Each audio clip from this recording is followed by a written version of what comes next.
Morning everyone, welcome back to a new blog. আজকে 28 ফেব্রুয়ারি 2026। আজকে শনিবার, আমাদের ছুটির দিন। পিহু জাস্ট একটু আগে নিজের থেকে আজকে ঘুম থেকে উঠে গেছে, শরীরটা বেশ ভালো নেই তো। আজকে আবার হঠাৎ করে দেখছি 9টার থেকে জ্বর এসছে, আর তখন ওর ঘুমটা ভেঙে গেছে যেহেতু জ্বর এসছে। তো নিজেই উঠে ওকে ওষুধ খাওয়ানো হলো, প্যারাসিটামল দিলাম। তারপর আজকে যেহেতু শনিবার, ওর মাছ কিনতে যাওয়ার একটা প্ল্যান থাকে, ও আমার সাথে যাবে মাছ কিনতে। আজকে শনিবারে মাছ খাওয়া হবে, তো মাছ কিনতে যাবো আমি আর পিহু। ও মা বলেছে দুটো কিনে দিতে মাছ, তো দুটো পিহুর জন্য মাছ কিনবো। আর দুটো মাছ, তার সাথে কিছু আরও সবজি, আলু এইসব কেনা আছে, তো সেগুলোই যাবো। শরীরটা বেশ, জ্বরটা আজকেও এসছে, ভাবলাম আসবে না, হয়তো সকালে উঠলো পেটেও ব্যথা করছে। তো এবার ওকে নিয়ে যাচ্ছি বাজার। ঘড়িতে বাজলো এখন 11টা, পিহুকে নিয়ে বেরোচ্ছি দোল করার জন্য। ও বলছে দোল করবে, কিন্তু বাইরে আজকে প্রচণ্ড রোদ দিয়ে যাও। কালকে পর্যন্ত একটু ঠান্ডা ঠান্ডা হচ্ছিলো, কিন্তু আজকে দেখছি রোদের তেজটাও যে এমনি, সেরকম রোদটা গায়ে নেওয়াও যাচ্ছে না। তো পিহুকে স্নান টান করিয়ে এখন নিয়ে যাচ্ছি দোলনায়। দোলনাটা যদিও আস্তে আস্তে গরম হয়ে যায়, রোদটা ভালোই পায়, তো তবুও একটু ওর করতে ইচ্ছে করছে। যদি ওর জ্বরটা মাঝে মাঝে আসছে, এখন একটু গাটা গরম আছে, দেখা যাক। মাঝে মাঝে বলছে পেটও ব্যথা করছে।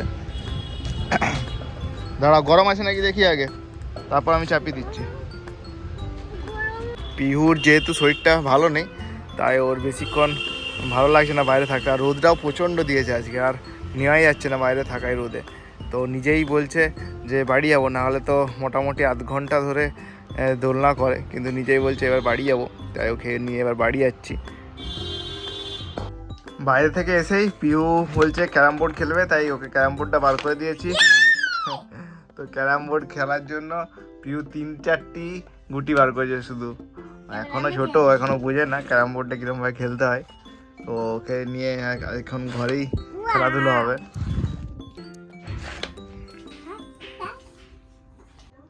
পিহু খেলছিল ক্যারাম বোর্ড খেলতে খেলতে ও লুডোটা খুব প্রিয়। লুডোটা নিজেই খেলে নিজের মতো, ওর কাছে সমস্ত খেলায় ক্যারাম বোর্ড বা লুডো সব খেলাগুলোই ওর নতুন নিয়মে চলে, ওর নিয়মে এগুলো খেলা চলে। আচ্ছা, বাহ, বড় হয়ে গেছে তো। হ্যাঁ হ্যাঁ, ঠিক। আর আগেকার দিনে তো আমরা যখন ছোটো ছিলাম, তখন তো মোবাইল বা টিভি এত প্রচলন ছিল না, তখন খেলা লুডো এগুলোই বেশি ইন্টারেস্টিং ছিল। তো পিহু এগুলোই এখন ইন্টারেস্ট পাচ্ছে ভালোই। এখন ঘুরিতে বাজছে 1:15, আর আমরা একটু বেরোচ্ছি শপিং মলের দিকে। এখন তো আর সন্ধ্যেতে বেরোনো হয় না, কারণ আমার খেলা থাকে, খেলাধুলো করি। তো এখন তাই পিউ যখন খায় একটু বেরিয়ে যায়, তাহলে পিউ বেশ শান্তের মতো খাওয়া দাওয়া করে। কিন্তু এখন বেরোচ্ছি ঠিকই, রোদটা প্রচণ্ড দিয়েছে, একটা লু এখন থেকে যেন বইতে শুরু করেছে। এই সবে মার্চও নয় এখনও, এই সবে ফেব্রুয়ারি 28 তারিখ। এখানে দেখলেই বোঝা যাবে যে হাওয়া দিচ্ছে, একটা লু যেন বইছে পুরো, চারিদিকটা মাঠটা ফাঁকা, রোদের তেজ এখন থেকে শুরু হয়ে গেছে।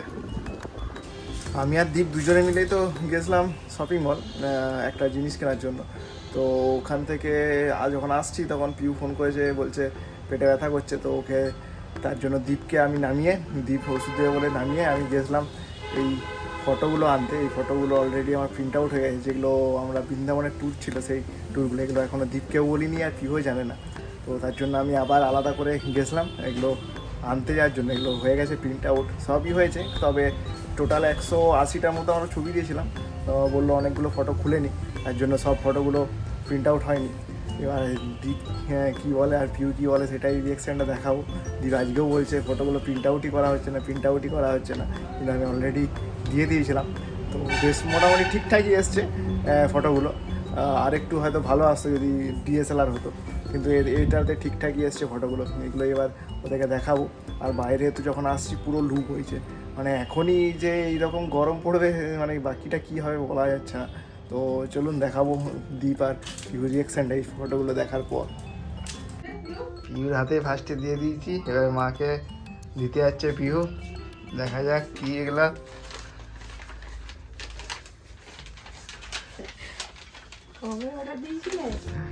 এগুলো দীপের জন্য ভ্যালেন্টাইন্স ডে গিফট। এগুলো ভ্যালেন্টাইন্স ডে আসতে দিনে আমি চয়েস করেছি। এগুলো আমরা ঘুরতে গিয়েছিলাম, বৃন্দাবন মথুরা।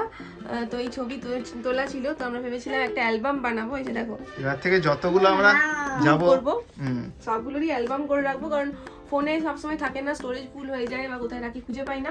সবগুলো একটা হার্ড কপি কিছু কিছু করে আমরা অ্যালবাম করে রাখবো ভেবেছি। আর খুব একটা খরচ হয়নি, 108 টাকা করে পার পিস নিল ফটোগুলো। ডিএসএলআর হলে হয়তো আরো ভালো ছবিগুলো আসতো। এমনি ঠিকই আছে, আমার দেখতে হবে। ওই 4-6 সাইজটা ঠিকই আছে।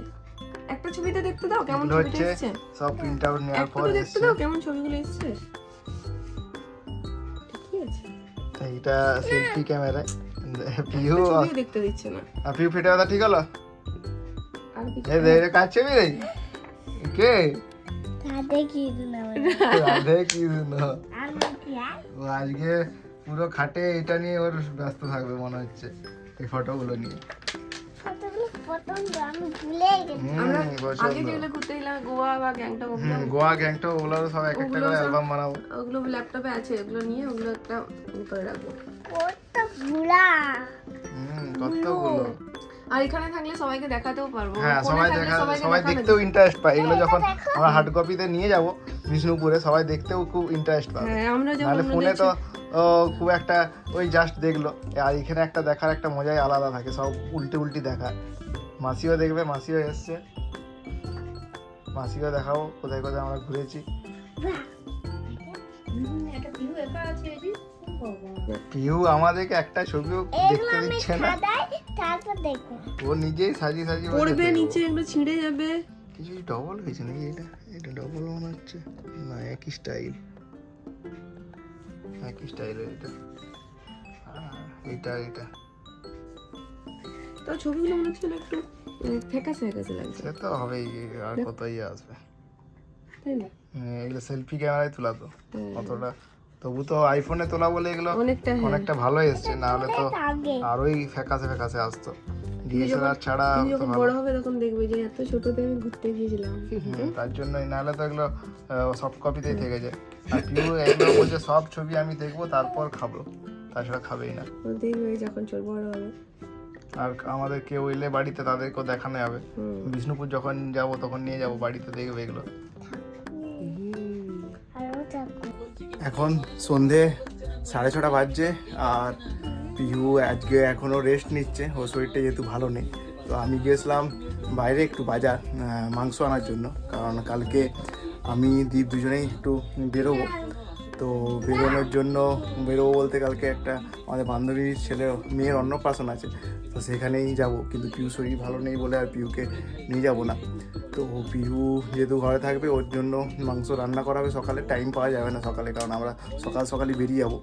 তো আর মাংস আনা হয়ে গেছে, তার সাথে একটা এই যে সকালে ফটোগুলো দেখালাম তার অ্যালবামটাও কিনে আনলাম, কারণ দীপের সাথে সাথে এই অ্যালবামে ঢোকাবে আজকে। সন্ধ্যেতেই বললো আজকে যেহেতু ফাঁকা টাইম, অ্যালবামে ঢোকাবে, তার জন্য অ্যালবামটাও এনে দিলাম। এই অ্যালবামটার দাম নিল ওই 350 টাকার মতো, অনলাইনেও একই দেখাচ্ছিল। তো এগুলোই দীপ এখন করবে পিহুর সাথে সাথে। পিহু এখন টিভি দেখছে চুপচাপ, ভালো মেয়ের মতো একদম। হ্যাঁ, এটা খুলে দেবো, এটা মা খুলে দেবে, এটা মায়ের কাছে তুমি করবে, ঠিক আছে? আর আমি এবার যাব আমাদের মাঠে খেলাধুলোর জন্য। আমি রেডি হয়ে গেছি, এবারে 6:30 বেজে যেহেতু গেছে, তাই খেলা আমাদের শুরু হবে এবার। এখন 9টা বাজলো, আর পিউ প্রচণ্ড নাকি দুষ্টুমি করছিল। আগে ভালো করে খেলতেও দিল না আমাকে, ওর মায়ের সাথে কি দুষ্টুমি করছিল, ওর মা সামলাতেই পারেনি পিউকে, শুধু ও নাকি পিউ দুষ্টুমি করেছে বলছে। আর দীপ তো একটুতেই পিউকে রেগে যায়, দিয়ে খুব মনে হয় বকাবকি করেছে। ও বাইরে আমার কাছে এতক্ষণ ছিল, আর আমি খেলাধুলা করলাম, খেলাধুলা করতেও পেলাম না ঠিক মতো, পিউকে নিয়ে সারাক্ষণ ছিলাম। রোজ শরীর খারাপ থাকলে রোজ খেলাধুলো করতে হবে, হলো খেলাধুলো করতেও পেলাম না ঠিক মতো। পিউ হাসছে। তো পিউকে নিয়ে আমি এতক্ষণ ছিলাম, এবারে বাড়ি এসেছি। বাড়িতে এসে আজকে খেলাটা খুব জমে গেছিলো, দেখানো হলো না। কোর্টটা খুব সুন্দর করে কাটা হয়েছে, বেশ। ফোনটা নিয়ে যাইনি, নাহলে দেখাতাম। বেশ সবাই মিলে কোর্ট চুন দিয়ে নতুন করে কাটা হয়েছে, তাই এখনও পর্যন্ত খেলা চলছে। এখন 9টা বাজছে, তবুও সবাই খেলছে, আর আমি চলে এসেছি। তো এখন বসেছে, যে অ্যালবামটা এনেছি সেটাই এখন পিউর সাথে এখানে রেডি করাবে। আর যেহেতু পিউর শরীরটা ভালো নেই, তার জন্য আজকে বেশি দুপুর থেকে দুষ্টুমি করছিল। আর অফিসের কাজও তো এমনি আমাদের প্রেশার, এখন যেহেতু ইলেকশন আসছে, দ্বীপেরও প্রেশার ছিল, আমারও ছিল, শুধুই ফোন করতে হচ্ছিলো, আর পিউ কিছুতে ফোন করতে দিচ্ছে না। এখন থেকে আমাদের কাজের প্রেশার শুরু হয়ে গেছে প্রচণ্ড। তো এবার এগুলো হবে কী কী ছবি সেগুলো, আর তার সাথে একটা ওর দীপ হোলিতে অর্ডার দিয়েছিল, একটা কী অর্ডার দিয়েছিল, ওটা এসছে, সেটাও আনবক্সিং করে দাও আগে, দেখিয়ে দিই। ঠিক আছে, তুমি একটু আজকে যেহেতু শনিবার, তো ভাবছি কিছু, আমি তো ওপেন হেইমার বলে একটা সিনেমা দেখছি, যেটা ওপেন হেইমার মানে যে অ্যাটমিক বোম তৈরি করেছিল তার কাহিনিটা, সেটা এখন দেখছিলাম। পিহুর শরীরটা প্যারাসিটামল দেওয়া হয়েছে, আবার জ্বর এসেছিলো। কালকে তো আমরা যাব, দেখা যাক, কালকে আবার কাজ আছে আমাদের, বেরোতে হবে। তো পিহু কেমন করে ছবিগুলো শটিং করতে দেয় দেখা যাক। এখন আমি সিনেমা দেখবো ভাবছি, কারণ এখন শটিং করে লাভ নেই। আমি সিনেমা দেখবো আর দীপরা শটিং করবে, কারণ শটিং করার আমারও একটা হোলিতে ভেবেছি, এবার তো যাবো না বাড়ি, ভাবাই হয়েছে, তো এখানেই থাকা হবে। তো তার জন্য আমারও পাঞ্জাবি কিনবো ভেবেছি, দুটো একটা অলরেডি শাড়ি না কিনেছে, দেখি এটা। আর পিহুরও স্কুল আছে। ওদের একটা আমি সিফনের শাড়ি, যেটা এই সিফনেরই কিনেছি, যাতে রং লাগলেও ধুলেই সাথে সাথে উঠে যায়। একটা ব্লাউজ পিসও আছে, ব্লাউজ পিস তো বানাবো না।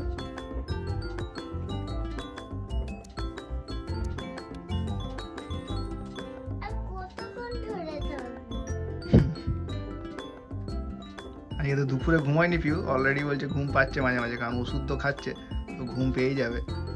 শাড়িটা পুরোটা খুলছি না, ভাঁজটা করতে অসুবিধা হবে। এটা মেনলি স্পেশালি হোলির জন্য কেনা হয়েছে। হ্যাঁ, আমারও দেখি পাঞ্জাবি কিনবো, আর টাইমও নেই, হোলির তো টাইম হয়ে গেল, আর 1, 2, 3 তারিখে হোলি। তার মধ্যে আমাদের একটা বিয়ে বাড়িও ছিল বিষ্ণুপুরে আমার বন্ধুর, তো সেটা আপাতত ঠিক নেই যাওয়ার কতটা কি হবে, পিউ শরীরের উপর ডিপেন্ড করছে যাওয়াটা। আজকের মতো এখানেই আমাদের ব্লগটা শেষ করলাম, আবার দেখা হবে একটা নতুন ব্লগ নিয়ে। সবাই ভালো থাকবেন, সুস্থ থাকবেন, টাটা বন্ধুরা।